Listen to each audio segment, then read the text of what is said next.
რა რესურსებს შეეხება ბრძოლა, რომელიც 21 საუკუნის გამარჯვებულს გამოავლენს და როგორ გახდა მსოფლიოს უდიდესი დამბიძურებელი ქვეყანა მწვავე ენერგიის მთავარი მმართველი მსოფლიოში.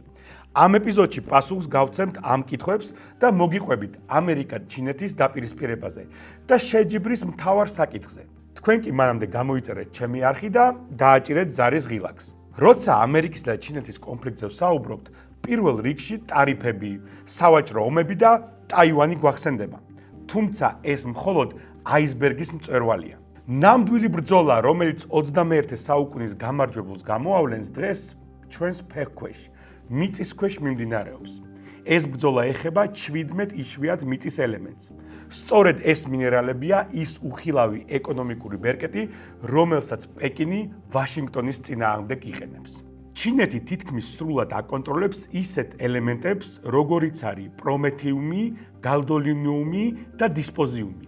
მათ გარეშე წარმოუდგენელია შეიქმნას სმარტფონები და ტელევიზორები, გამანადგურებელი თვითმფრინავები და წყალქვეშა ნავები, ქარის ტურბინები და ბირთვული რეაქტორები და მრავალი სხვა. მოდით ერთი წუთით გვერდზე გადავდოთ ის ფაქტი, რომ ამ ელემენტების გარეშე თანამედროვე ცივილიზაცია ვერ იარსებებს. დღეს ბევრად საინტერესო სხვა რამ არის.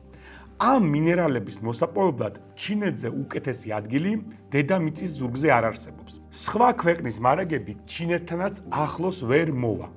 მაგალითად, ბრაზილიას მისი ნახევარიც კი არ გააჩნია, რომელიც მეორეა მსოფლიო მასშტაბით. ამ უთანასწორობის მასშტაბი უკეთ რომ დავინახოთ, ასეთი მაგალითი ავიღოთ. აშშ-ის საკუთარი მარაგები 10 წელიწადში სრულად ამოეწურებოდა ჩინეთის მსგავსი ტემპით, რომ ეწარმოებინა მოპოვება. ეს კი ნამდვილი კატასტროფაა მათთვის, ვისაც ტექნოლოგიურ ბიზნესში გრძელვადიანი დარჩენა სურს. თუმცა მხოლოდ მინერალების პოვნა საკმარისი არ არის. გაცილებით რთულია მოპოვებული მიწის და ქვის მასის იმ დონემდე გაწმენდა, რომ მისი გამოყენება რეალურად მოხერხდეს. ჩინეთი მსოფლიოში ერთ-ერთი იშვიათი ადგილია, სადაც ამისთვის საჭირო ინფრასტრუქტურა და გამოცდილება არსებობს. დღეს მსოფლიოს იშვიათი მიწების 92%-ს სწორად ჩინეთი აწარმოებს. ეს არის უზარმაზარი უპირატესობა და სრული მონოპოლია სტრატეგიულად უმნიშვნელოვანეს რესურსზე. დონალდ ტრამპის ერთ-ერთი მთავარი პრიორიტეტი სწორედ ამ რბოლაში ჩინეთის გადასწრებაა. თუმცა ამერიკა უკვე იმდენად ჩამორჩა, რომ ჩნდება კითხვა, როგორ მოიპოვა ჩინეთმა ასეთი გადამწყვეტი უპირატესობა. ჩინეთმა უპირატესობა პირველ რიგში იმიტომ მოიპოვა, რომ დროულად მიხვდა. ამ რბოლაში მონაწილეობა ნამდვილად ღირდა. მაგრამ რაში მდგომარეობს ამ მინერალების ძალა? საქმე ისაა, რომ ამ 17 ელემენტს იშვიათად იყენებენ დამოუკიდებლად. მათი მაგია მაშინ იწყება, როცა მათ სხვა მასალებს შეურევ. ისინი ლითონებს წარმოუდგენლად მტკიცეს, მსუბუქს და სიცხისადმი გამძლეს ხდიან. თუმცა მათი ყველაზე ღირებული თვისება სუპერძლიერი მაგნიტებია. ეს არ არის ისეთი მაგნიტები მაცივარზე რომ ვაკრავთ მაგალითად. ისინი 10-15 ჯერ უფრო მძლავრია. ეს მაგნიტები პატარა უხილავი კუნთებივითაა, რომლებიც თანამედროვე ტექნოლოგიებს ამოძრავებს. მაგალითად, საკმარისი დიდი მაგნიტით შესაძლებელია მთელი მატარებლის ჰაერში აწევა და მისი სწრაფი გადაადგილება.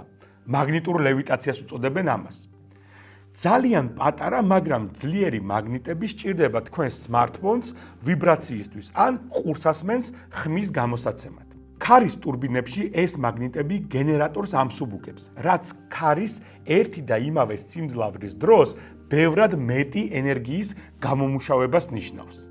მოკლედ რომ ვთქვათ, ეს მაგნიტებია ის ძალა, რომელიც ერთდროულად ქმნის მწვანე ენერგიას და მსოფლიოს ყველაზე დახვეწილ იარაღსაც. თუ მე-20 საუკუნეში ქვეყნები ნავთობისთვის იბრძოდნენ, 21 საუკუნეში გადამწყვეტი სწორედ ეს მინერალებია. თუ ჩინეთისთვის პირველი ნაბიჯი ამ მინერალების პოტენციალის დანახვა იყო, მეორე ნაბიჯი სხვების შეცდომით სარგებლობა აღმოჩნდა. 1960-იანი წლებიდან 90-იანებამდე ამ სფეროში მსოფლიო ლიდერი აშშ იყო. თუმცა დროთა განმავლობაში დასავლეთში ჩათვალეს, რომ ეს სამუშაო ზედმეტად ბინძური იყო. ამერიკელები და ევროპელები სიხარულით უთმობდნენ ამ ეკოლოგიურად მავნე ინდუსტრიას სხვა ქვეყნებს, რათა საკუთარი გარემო დაეცვათ.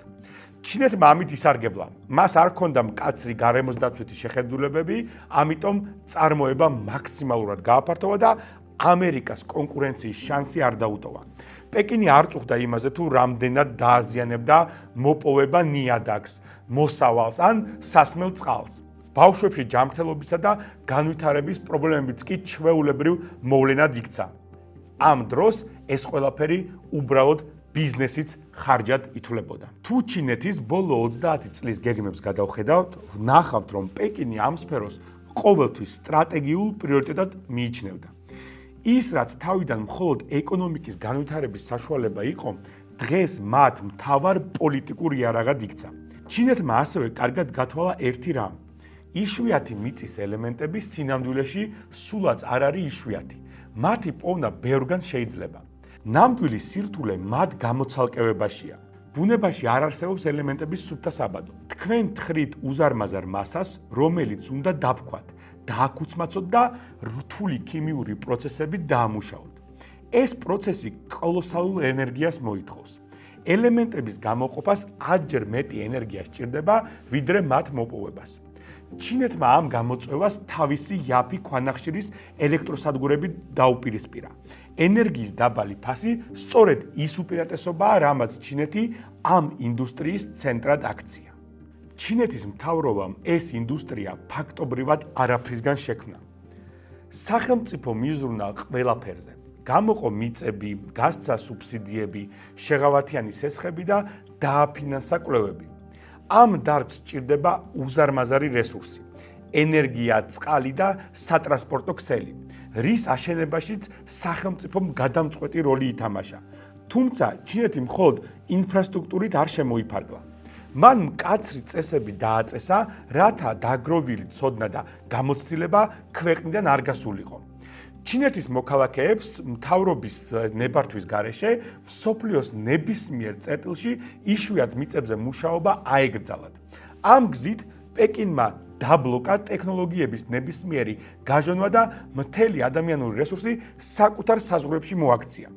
ჩინეთის ამ ჰიპერკონკურენტულმა მიდგომამ საბოლოოდ სრული დომინირება მოიტანა. დღეს მსოფლიოში იშვიათი მიწების მოპოვების 60% ჩინეთზე მოდის. თუმცა რაც უფრო წინ მივდივართ წარმოების ჯაჭვში, ეს უპირატესობა კიდევ უფრო თვალსაჩინო ხდება. მაგალითად, როცა საქმე მინერალების გამოყოფას, გადამუშავებასა და მაგნიტების დამზადებას ეხება, ჩინეთი გლობალური ბაზრის 92%-ს აკონტროლებს. მათ არამხოლოდ ნედლეული აქვთ, არამედ ფლობენ ტექნოლოგიას, რომლითაც ამ ნედლეულს მზა პროდუქტად აქცევენ. ფაქტობრივად ჩინეთმა მოახერხა მთელი მიწოდების ჯაჭვის ხელში ჩაგდება. დონალდ ტრამპი კარგად აცნობიერებს ამ კრიტიკულ სისუსტეს და მის გამოსწორებას ჯერ კიდევ გრენლანდიის ყიდვის იდეითა და უკრაინასთან მინერალების შესახებ მოლაპარაკებებით ცდილობდა. ამ ძვირფას რესურსებზე ცდომის უზრუნველყოფა ტრამპისთვის ეროვნული უსაფრთხოების საკითხია. ამ საკითხში მხოლოდ იშვიათი მინერალების არსებობა არაა გადამწყვეტი. მნიშვნელოვანია შესაბამისი ზომის ტერიტორიის არსებობაც. სწორედ ამით აიხსნება მისი დაჟინებული მოთხოვნა, რომ უკრაინის დახმარება მინერალების შესახებ ხელშეკრულებით იყოს გამყარებული. მისი ლოგიკა მარტივია. ამერიკამ გაწეული ძალისხმევის სანაცვლოდ კონკრეტული სარგებელი უნდა მიიღოს. ეს სარგებელი კი სწორედ იშვიათი მიწის ელემენტებია, რომელთა დიდი მარაგებიც უკრაინას გააჩნია. ისტორიის ირონია იმაში მდგომარეობს, რომ დასავლეთს სუფთა გარემო და იაფი პროდუქტები სურდა, რის გამოც ბინძური საქმე ჩინეთს გადაულოცა. პეკინმა კი ეს შესაძლებლობა გამოიყენა და ეს ინდუსტრია 21 საუკუნეს უმთავრეს პოლიტიკურ იარაღად აქცია. სანამ ვაშინგტონი და ბრიუსელი კლიმატის ცვლილებებსა და მწვანე მომავალზე მსჯელობდნენ, ამ მომავლის საძირკველი, ქარის ტურბინებიდან დაწყებული ელექტრომობილებით დამთავრებული, პარადოქსულად სწორედ პეკინის ხელში აღმოჩნდა. ასე გახდა მსოფლიოს უდიდესი დამაბინძურებელი ქვეყანა, მწვანე ენერგიის მთავარი მმართველი. დღეისათვის სულ ეს იყო და დაელოდეთ შემდეგ ეპიზოდს.